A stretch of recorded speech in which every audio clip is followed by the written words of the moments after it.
Hi guys, so I'm going to read Tales of Suspense number 44. So super thrills, super action, super suspense. As a fighting mad Iron Man battles the legions of the Mad Pharaoh. See Iron Man face to face with Cleopatra, Siren of the Nile. Iron Man faces the menace of the Mad Pharaoh. This is incredible. The armored stranger must be a sorcerer if he can make himself roll across the desert on tiny wheels. Poor Cleopatra. She knows nothing about modern science. But how could she? I've gone back 2,000 years in time to protect her from the Mad Pharaoh. Handsome, wealthy Tony Stark, secretly Iron Man, has never been one to shrink from rescuing a damsel in distress. But if the threatened beauty happens to be the most glamorous woman in history, you can bet your last transistor that Iron Man will go all out to become Cleopatra's champion. Plot Stan Lee, script R. Burns, art Don Heck, lettering Sam Rosen. One morning at an airport, as newsmen crowd around Anthony Stark, world-famous scientist and playboy. So you're going to Cleopatra land. Romantic reasons, Mr. Stark? Hardly. I'm flying to Egypt to help an archaeological friend make the find of his career. Too bad. Knowing your lady killer reputation, we thought you were en route to a new international romance. By the way, speaking of Egypt, how do you think you have made out with the Siren of the Nile? You mean Cleopatra? Right. Today's most glamorous girls are crazy about you. But wouldn't it have been tougher to win the heart of the most beautiful woman who ever lived? Cleopatra? Who knows? Right now, I think she'd be a bit too old for me. Days later, at the excavation site. Our problem today is where to dig. King Hatep's tomb might be right under our feet, but we'll save a year of excavating if you could locate the tomb for us. You with your inventive genius. I'm flattered, Paul, but the one you should have sent for this is Iron Man. With his electronic probing devices, Iron Man could spot the tomb immediately and save you months of aimless digging. But I don't know Iron Man, nor would I know how to contact him. Well, I do. Iron Man is a close friend of mine, and luckily he happens to be in Egypt on a secret mission. I'll return to Cairo and get in touch with him. Gosh, Tony, if only you could. Little does Paul suspect that his millionaire industrialist pal, Tony Stark, is really Iron Man, and that my costume is concealed in this attaché case. I'll amuse myself in Cairo tonight, then fly back here tomorrow as Iron Man. That evening, at a Cairo night spot. More champagne, Mr. Stark? No thanks. I'm getting dizzy. The chest plate that keeps my injured heart beating needs electrical recharging. I must return to my hotel at once. Soon after, at the hotel. By Jove, you look pale, Stark. Are you ill? Perhaps this nightclub was too stuffy. Nightclub bunk. I need recharging fast. If these bellhop pops don't get me to my room soon, I'll pass out. Minutes later. Kill socket. Got to plug this cord into a socket. How amazed the world would be to see me lying on the floor like this, clinging to life by an electric current. But the shock would be even greater if they knew that I was Iron Man. But alas, many secrets must live and die with Anthony Stark. Next morning, before dawn, I better switch to Iron Man before the city awakens. When I arrive at the excavation, I'll tell Paul that Stark remained in Cairo for business reasons. Later, at the archaeological digging. Behold, Iron Man approaches. Anthony Stark contacted me. He said you wanted me to locate a tomb for you. Yes, but it would take sheer magic to see through these walls. No, not magic. Merely a device like this tiny fluoroscope, energized by the most powerful transistors in existence. It can penetrate foot-thick walls. We're in luck. I found that Hatep's tomb the first crack out of the box. Marvelous. I'll tell the other workers to begin digging. Don't bother. I'll use these diamond drills that can penetrate the toughest rock. Stand back. Bzzz. Presto! The tomb of King Hattab. Yes, there's Hattab's royal crest, carved in the sarcophagus. The poison asp. Do you know that because of his uncanny knowledge of black arts and ruthless crimes, he was called the Mad Pharaoh? No, but lucky for mankind that he's no more than a mummy. I've never seen such mummy wrappings. Hattab must have had his own peculiar ideas about embalming. Well, I'll leave you to study them. Stark should show up soon to explore the tomb with you. Presently, a few miles away, now for a quick change back to Stark, before the good professor suspects that we are one and the same person. Later, at the excavation, Tony, the strangest thing has happened. The mummy has vanished. One of the diggers must have stolen it. What would a laborer want with Hattab's remains? I don't know, but I must send out search parties. The thieves can't have gotten far. Okay, Paul, I'll look after things here. Good, Stark. We're well rid of that archaeological fool. Who are you? How did you get into my tent? Wait, that ring on your finger. It's the sacred asp. Is that all you can recognize? Look at my face. It's the same as the painting of King Hattab on the sarcophagus. Correct, Stark. I am Hattab, the mummy they are seeking. But no one carried me off. I simply walked out of the sarcophagus. Bunk. This is some kind of hoax. Nobody returns from the dead. Who said I was dead? 2,000 years ago, according to history, I was killed battling Cleopatra's army. But when I staged my rebellion against Cleopatra, I took certain precautions against defeat. Look, Hattab knows his cost is lost. He's drinking in poison. Poison, bah. The foolish don't dream what I'm really doing. By the time Cleopatra's soldiers reached me, I lay motionless on the ground. He is rigid. His heart has stopped beating. Hattab is dead. This is cause for rejoicing. Let us carry his carcass to Cleopatra. Cleopatra had me embalmed and entombed, according to my final will and instructions. With Hattab gone, great Cleopatra, you need battle none but the Roman invaders. True, but finish the burial quickly. Hattab's tomb gives me a strange, fearful feeling. I deceived all of them, Stark. I swallowed a serum that put me in a state of suspended animation, which lasted 2,000 years. Now I shall return to the past, defeat Cleopatra, and rule Egypt as I had originally planned. However, you, Stark, will return with me, for I have learned who you are, and how brilliant you are. As one of the great scientists of the 20th century, your skills will be invaluable to me, and once again you will see what I have done to your camp. You will have to agree on my terms. With my sorcery, I have caused a disease to affect your workers. The plague will spread unless you enter the past with me, for only I know its cure.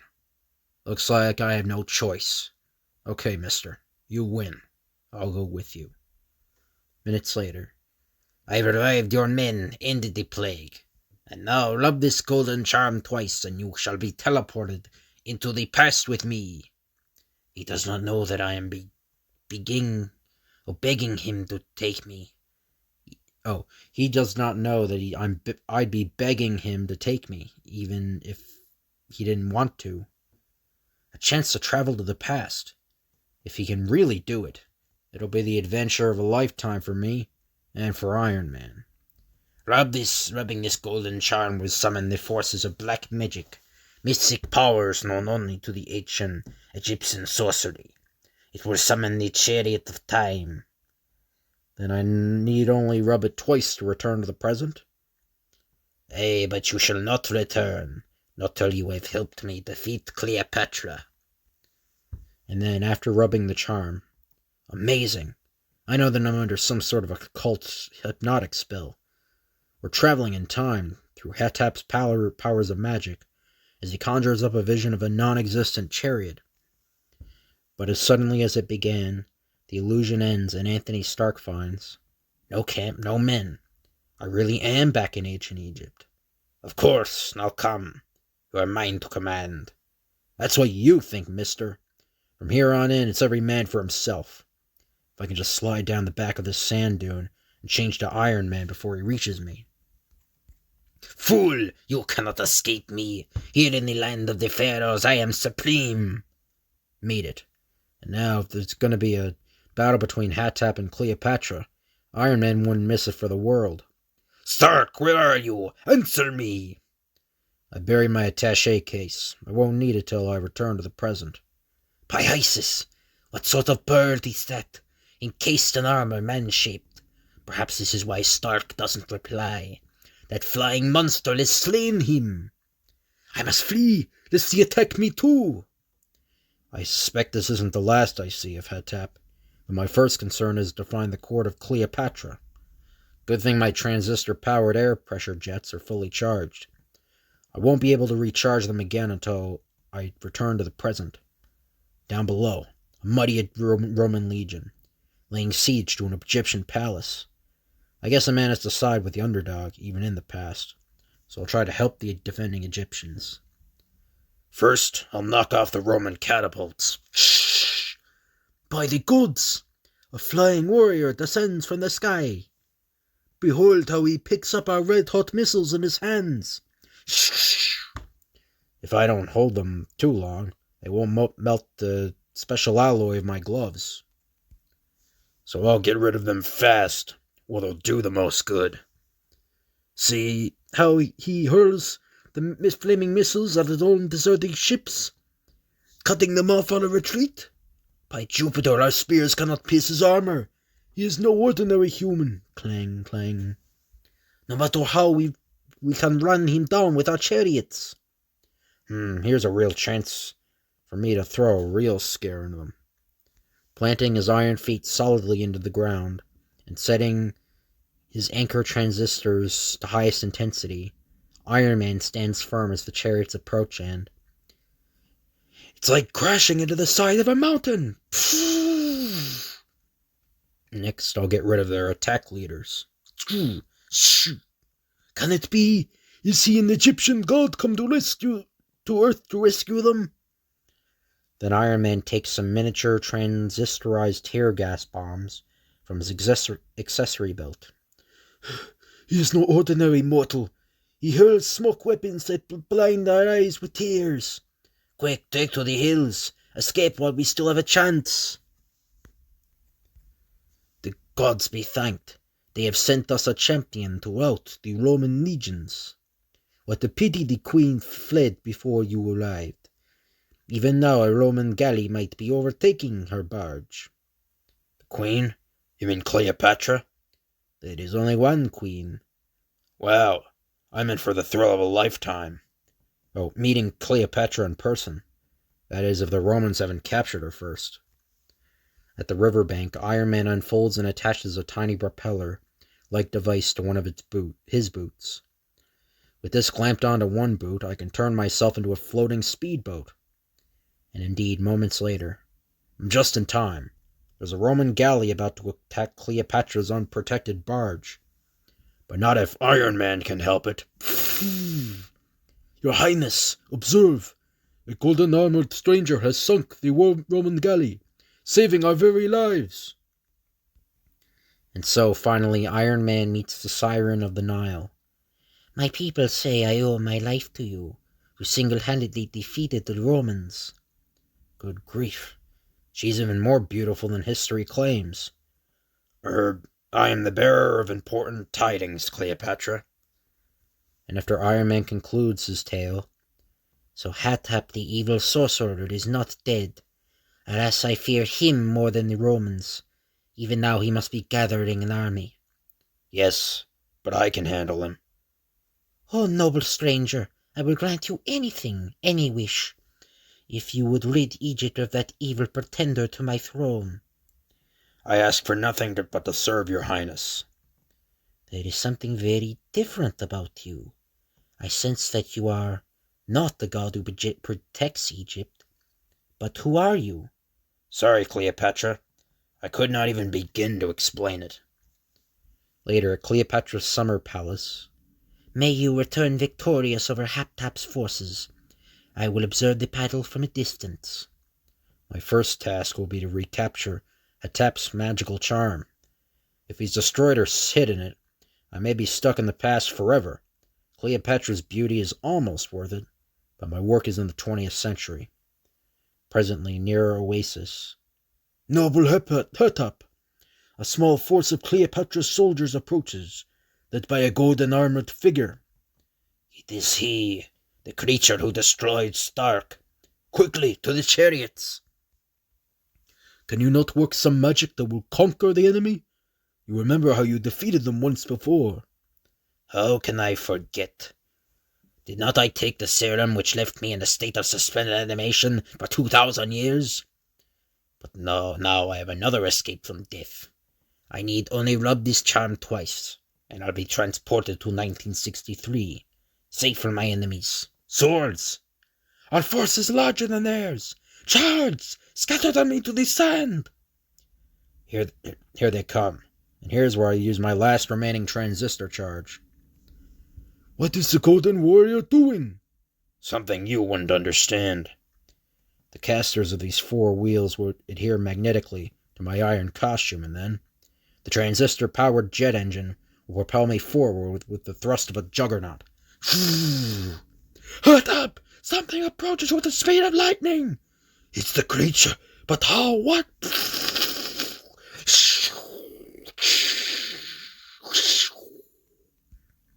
Iron Man's charge scattered his foes like 10 pins, until... Curse the interfering demon! My men escape as they did before. I must escape to the future, before Cleopatra's army dispatches me. The golden charm. Hatep's going to use it himself. However, as Iron Man squirts a blob of oil on the object, it slipped out of my fingers before I could rub it. I must get it back. Hatep, don't! Look out for that upturned sword. But Hatep does not hear Iron Man's warning, and... I tripped! I'm losing my balance. How ironic. To fall onto one of his own weapons. Presently, as Hatep's men flee for the second and last time... Well, this time the Mad Pharaoh really got his just desserts. And I have the means to return to the present. Oh, wondrous stranger, whoever you are, say you will remain and share my throne with me. For though I do not know your real identity, I, Cleopatra, have lost my heart to you. Look, he's vanishing! I'll remember my queen. For all time. Why is he calling him his queen? What's even happening in this? I thought Iron Man's supposed to be have his allegiance to like the president. I don't know why he's kind of simping for Cleopatra. I don't know, but it's pretty weird. But days later, as Tony Stark explores Hatep's tomb, there is one hieroglyphic drawing as mysterious as the mummy's disappearance itself. It shows Cleopatra embracing a golden armored figure. I bet that's a tough one to figure out. A month later in the States, as a movie about Cleopatra is premiered. Well, Stark, do you still think you could have made an impression on Cleopatra if you had both lived in the same time? Why not, old boy? After all, stranger things have happened. And that's for sure. The end. So I hope you guys enjoy this video. If you could like, comment, and subscribe, that'd be appreciated. Thank you all for watching, and I'll see you guys later.